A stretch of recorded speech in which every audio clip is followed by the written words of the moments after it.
ಕಾರ್ಯಕ್ರಮವನ್ನ ಮತ ಚಲಾಯಿಸುತ್ತೇನೆ. Nothing like voting, I vote for sure.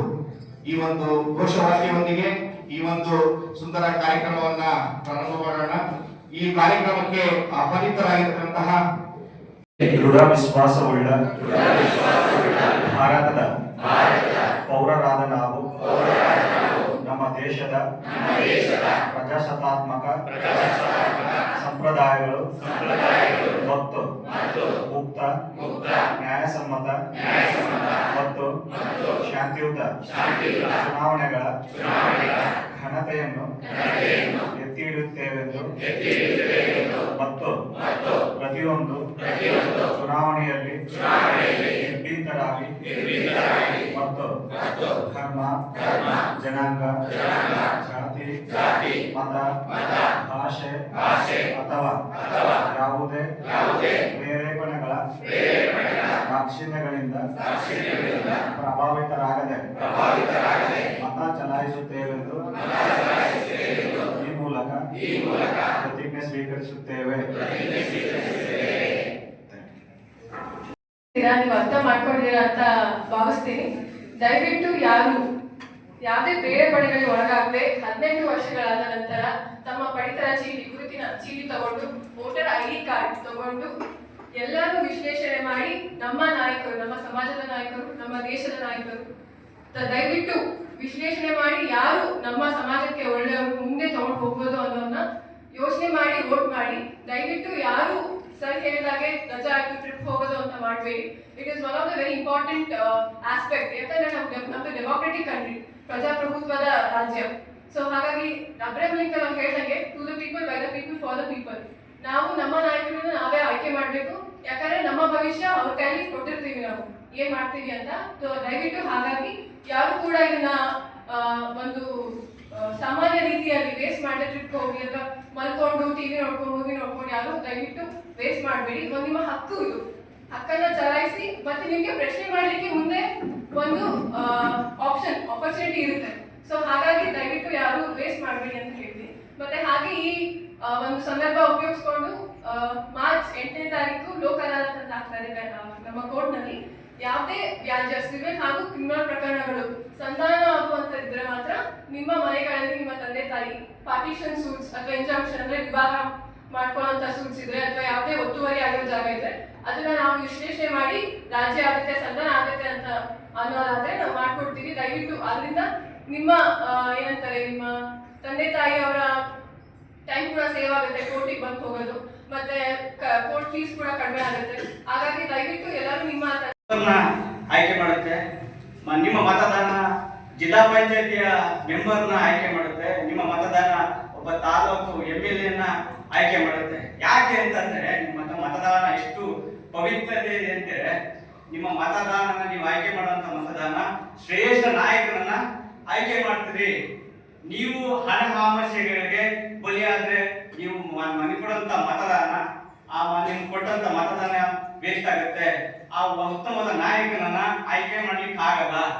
ಪ್ರತಿಯೊಬ್ಬರು ಕೂಡ 18 ವರ್ಷ ತುಂಬಿದಂತ ಯಾವುದೇ ಪುರುಷ ಅಥವಾ ಮಹಿಳೆಯರಿರ್ಬೋದು ಅವರು ನಿಮ್ಮ ಸಾಲ ದಾಖಲಾತಿಗಳನ್ನ ತಹಶೀಲ್ದಾರ್ ಚುನಾವಣಾ ಶಾಖೆಗೆ ಸಂಬಂಧಪಟ್ಟಂತೆ ಅವರ ದಾಖಲೆಗಳನ್ನ ಕೊಟ್ಟು ಮೊದಲು ನೀವು ಮತದಾನ ಮಾಡ್ಲಿಕ್ಕಿಂತ ಮುಂಚೆ ನೀವು ಮೊದಲು ಹೆಸರನ್ನು ನೋಂದಾಯಿಸ್ಕೊಳ್ಳಿ. ಆ ನಂತರ ನಿಮ್ಗೆ ಆಟೋಮೆಟಿಕಲಿ ನಿಮಗೆ ಪ್ರತಿಯೊಂದು ಚುನಾವಣೆಗೆ ನಿಮ್ಗೆ ಮತದಾನ ಪಟ್ಟಿ ಬಿಡುಗಡೆ ಮಾಡ್ತಾರೆ. ಆ ಪಟ್ಟಿಲಿ ನಿಮ್ಗೆ ಹೆಸರಿದೆಯಾ ಅಥವಾ ತಪ್ಪಿದೆಯಾ ಸರಿ ಇದೆಯಾ ಅಂತೇಳಿ ತಿಳ್ಕೊಂಡು ಆ ಲೀಸ್ಟ್ ಅಲ್ಲಿ ತಪ್ಪಿದ್ರೆ ನೀವು ದಾಖಲೆಗಳನ್ನ ಸರಿಯಾದ ದಾಖಲೆಗಳನ್ನ ಕೊಡಿ. ಆ ನಂತರ ಅವರು ತಿದ್ದುಪಡಿ ಮಾಡ್ಬಿಟ್ಟು ನಿಮ್ಗೆ ಮತದಾನ ಕೊಡಿಸ್ತಾರೆ. ಬಟ್ ಮತದಾನದ ಚೀಟಿ ನಿಮ್ಗೆ ಈ ಮೂಲಭೂತ ಏನ್ ಪಟ್ಟಿತರ ಚೀಟಿಗಳಿವೆ ಆ ತರದ ಒಂದು ಹಕ್ಕಿದೆ. ಹಾಗಾಗಿ ದಯಮಾಡಿ ಎಲ್ಲರೂ ಕೂಡ ಮತದಾನ ಮಾಡಿ. ಮತ್ತೆ ಹೆಚ್ಚಾಗಿ ITBT ಮತ್ತೆ ಇಂಜಿನಿಯರ್ಗಳು ದಯಮಾಡಿ ಬೇಜಾರು ಮಾಡ್ಕೊಬೇಡಿ. ITBT ಇಂಜಿನಿಯರ್ ಡಾಕ್ಟರ್ ಎಲ್ಲ ವಿದ್ಯಾವಂತರೇ ಮತದಾನ ಮಾಡೋದ್ರಲ್ಲಿ ಹಿಂದುಳಿತಿದ್ದಾರೆ. 100% ಮತದಾನ ಆಗ್ಬೇಕಾಗಿರೋದು 60-70% ಮತದಾನ ಆಗ್ತದೆ. ಯಾಕೆ ಅಂತಂದ್ರೆ ನಾವು ವಿದ್ಯಾವಂತರಾದವರೇ ಮತದಾನ ಮಾಡ್ತಿಲ್ಲ. ಹಾಗಾಗಿ ದಯಮಾಡಿ ನಾವು ವಿದ್ಯಾವಂತರಾದಷ್ಟು ಎಲ್ಲಾರು ಮತದಾನ ಮಾಡಿ ಅಂತೇಳಿ ಅವ್ರಿಗೆ ಅವೇರ್ನೆಸ್ ಕ್ರಿಯೇಟ್ ಮಾಡಿದ್ರೆ ಖಂಡಿತ ಮತದಾನ ಜಾಸ್ತಿ ಆಗ್ತದೆ ಅಂತೇಳಿ ನಿಮ್ಗೆ ಮಾತಾಡ್ಲಿಕ್ಕೆ ಅವಕಾಶ ಕೊಟ್ಟಂತ ಎಲ್ಲರಿಗೂ ಧನ್ಯವಾದ. ಈ ಕೇರ್ಪೇಟೆ ಚುನಾವಣೆ ಬೇರು ಅಂದ್ರೆ ನಿಮ್ಮ ಪಾಲಿಟೆಕ್ನಿಕ್ ಗ್ರೌಂಡ್ ಅಲ್ಲಿ ನಡೆಯುವಂಥದ್ದು. ನಮ್ಮ ಕೇರ್ಪೇಟೆ ತಾಲೂಕು ಯಾವುದೇ ಚುನಾವಣೆ ನಡೆದ್ರು ಇಲ್ಲೇ ನಡೆಯುತ್ತೆ. ಅದ್ರ ಕಷ್ಟ ಏನು ಅಂತೇಳಿ ಸ್ಟೂಡೆಂಟ್ ಗೊತ್ತಾಗಲ್ಲ, ಅವ್ರ ಲೆಕ್ಚರ್ ಗೊತ್ತಾಗುತ್ತೆ. ದಿನಗಳ ನೋಡ್ತೀವಿ ಅವ್ರನ್ನ. ಇವು ಅನ್ಕೋಬಹುದು ಏನ್ ಚುನಾವಣೆ ಏನ್ ನಮ್ದು ಓಟ್ ಹಾಕಿದ್ರೆ ಗೆದ್ಬಿಡ್ತಾರ, ಒಂದು ಓಟ್ ಹಾಕಿದ್ರೆ ಸೋಲ್ಬಿಡ್ತಾರ ಅವರು. ಇವತ್ತು ಏನ್ ITBT ಬೆಂಗಳೂರು ಇದ್ದಾರೋ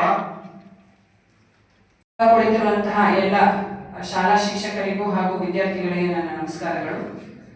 ತಮಗೆಲ್ಲ ತಿಳಿದಿದೆ, ಸಾಹೇಬರು ಕೂಡ ಹೇಳಿದ್ದಾರೆ ಈಗ ಮತದಾನ ಮಾಡುವುದು ಎಷ್ಟು ಮುಖ್ಯ ಅಂತ. ನೀವುಗಳೇ ನೋಡ್ತಾ ಇರ್ತೀರಾ, ಎಷ್ಟು ಜನ ಕಂಪ್ಲೇಂಟ್ಸ್ ಮಾಡ್ತಾ ಇರ್ತಾರೆ, ನಮ್ಮ ರಸ್ತೆ ಸರಿ ಇಲ್ಲ, ನಮ್ಮಲ್ಲಿ ಏನೋ ಮತ್ತೊಂದು ಕೊರತೆ ಇದೆ ಅಂತೆಲ್ಲ. ನೀವು ಸರಿಯಾದ ನಾಯಕರನ್ನ ನೀವು ಚೂಸ್ ಮಾಡಿದ್ರೆ ಮುಂದಿನ ದಿನಗಳಲ್ಲಿ ಆ ತರ ಪ್ರಶ್ನೆ ಮಾಡಕ್ಕೆ ನಿಮಗೆ ಒಂದು ಹಕ್ಕು ಸಿಕ್ಕಂಗಾಗುತ್ತೆ. ನೀವುಗಳು ಸರಿಯಾದ ವ್ಯಕ್ತಿನ ಚೂಸ್ ಮಾಡಿದ್ರೆ ಮಾತ್ರ ಆ ಸರಿಯಾದ ವ್ಯಕ್ತಿ ನಿಮ್ಗಳ ಸಮಸ್ಯೆಗಳನ್ನ ಮುಂದೊಂದು ದಿನ ಸರಿಪಡಿಸ್ತಾರೆ.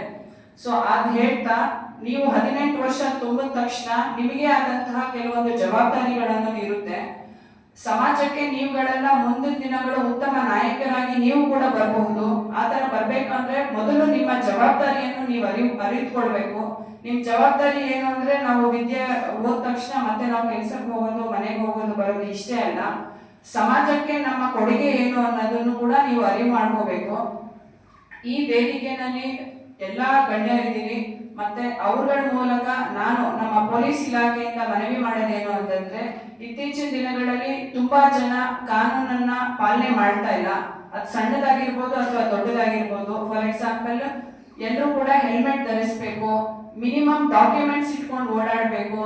ಮತ್ತೆ ನಮ್ಮ KRಪೇಟೆ ತಾಲೂಕಲ್ಲಿ ಹೆಚ್ಚಿನ ಜನತೆ ಹೆಲ್ಮೆಟ್ ಬಗ್ಗೆ ಅವೇರ್ನೆಸ್ ಇಲ್ಲ. ನಾವು ದಂಡ ವಿಧಿಸ್ತಾ ಇದೀವಿ. ಅವರುಗಳಿಗೆ ಮೊಬೈಲ್ ನಲ್ಲಿ, ವಾಟ್ಸ್ಆಪ್ ನಲ್ಲಿ ವಿಡಿಯೋ ಮಾಡಿ ಎಲ್ಲಾ ಸಾಮಾಜಿಕ ಜಾಲತಾಣಗಳಲ್ಲೂ ಕೂಡ ಹಾಕ್ತಾ ಇದೀವಿ.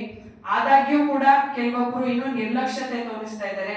ದಯವಿಟ್ಟು ಎಲ್ಲರೂ ಕೂಡ ಯಂಗ್ ಪಾಪ್ಯುಲೇಷನ್ ಇದ್ದೀರಿ, ನಿಮ್ಮ ತಂದೆ ತಾಯಿ ನೀವುಗಳು ಎಲ್ಲರೂ ಕೂಡ ಹೆಲ್ಮೆಟ್ ನ ಧರಿಸಿ ನಿಮ್ಮ ಜೀವನ ಉಳಿಸ್ಬೇಕು.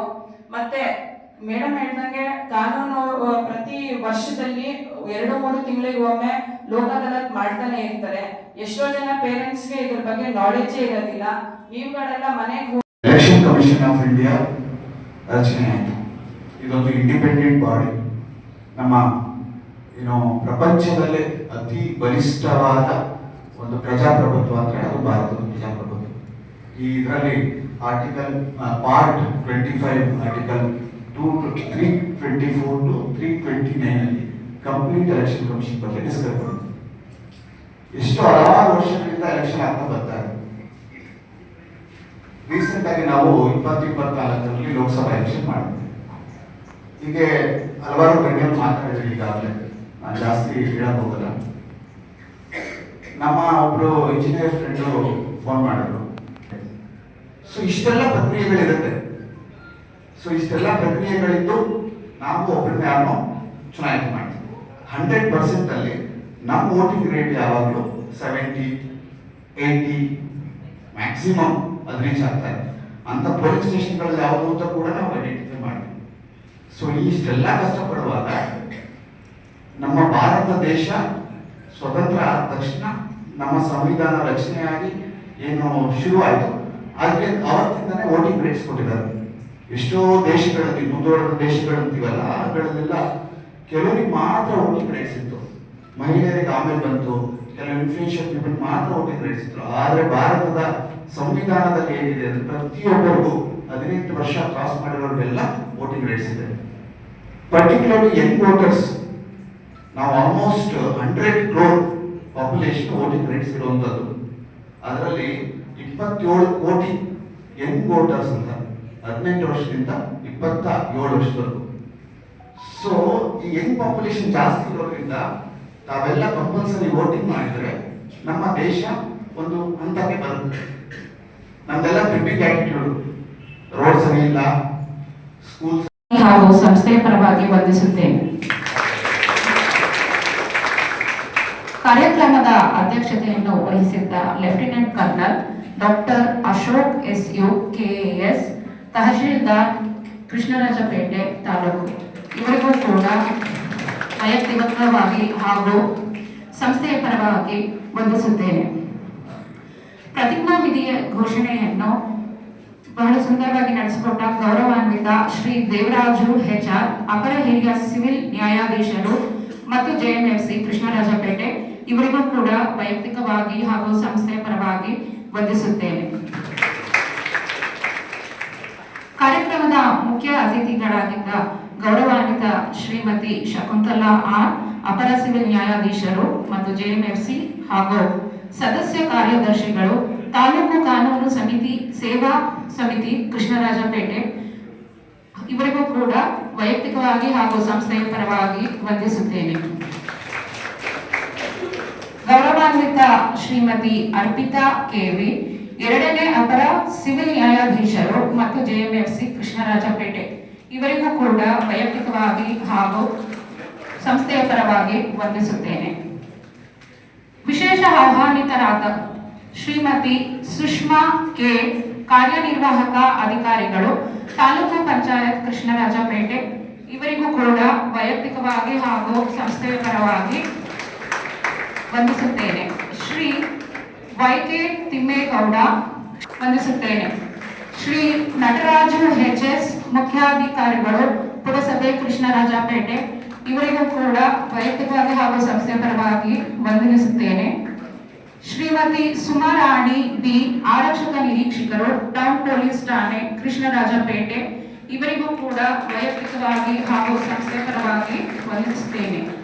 ಶ್ರೀ MR ನಾಗೇಗೌಡ, ಅಧ್ಯಕ್ಷರು, ವಕೀಲರ ಸಂಘ ಕೃಷ್ಣರಾಜಪೇಟೆ, ಇವರಿಗೂ ಕೂಡ ವೈಯಕ್ತಿಕವಾಗಿ ಹಾಗೂ ಸಂಸ್ಥೆ ಪರವಾಗಿ ವಂದಿಸುತ್ತೇನೆ. ಶ್ರೀ SJ ಮಂಜೇಗೌಡ, ಪ್ರಧಾನ ಕಾರ್ಯದರ್ಶಿ, ವಕೀಲರ ಸಂಘ ಕೃಷ್ಣರಾಜಪೇಟೆ, ಇವರಿಗೂ ಕೂಡ ವೈಯಕ್ತಿಕವಾಗಿ ಸಂಸ್ಥೆಯ ಪರವಾಗಿ ವಂದಿಸುತ್ತೇನೆ. ಶ್ರೀ ಪುರ ಪರವಾಗಿ ವಂದಿಸುತ್ತೇನೆ. ನಮ್ಮ ಸಂಸ್ಥೆಯ ಎಲ್ಲ ಉಪನ್ಯಾಸಕ ವೃಂದರು ಹಾಗೂ ಕಚೇರಿ ವೃಂದರು ಮತ್ತು ಕಚೇರಿ ಕಾರ್ಯ ಸಿಬ್ಬಂದಿಗಳು ಎಲ್ಲರಿಗೂ ಕೂಡ ಮತ್ತು ಈ ಕಾರ್ಯಕ್ರಮಕ್ಕೆ ಬಂದಿರುವಂತಹ ಎಲ್ಲ ವಿದ್ಯಾರ್ಥಿಗಳು ಈ ಕಾರ್ಯಕ್ರಮಕ್ಕೆ ಯಶಸ್ವಿಯಾಗಿ ನಡೆಸಿಕೊಳ್ಳಲು ಪ್ರತ್ಯಕ್ಷವಾಗಿ ಹಾಗೂ ಪರೋಕ್ಷವಾಗಿ ಕಾರಣರಾಗಿರುವ ಎಲ್ಲರಿಗೂ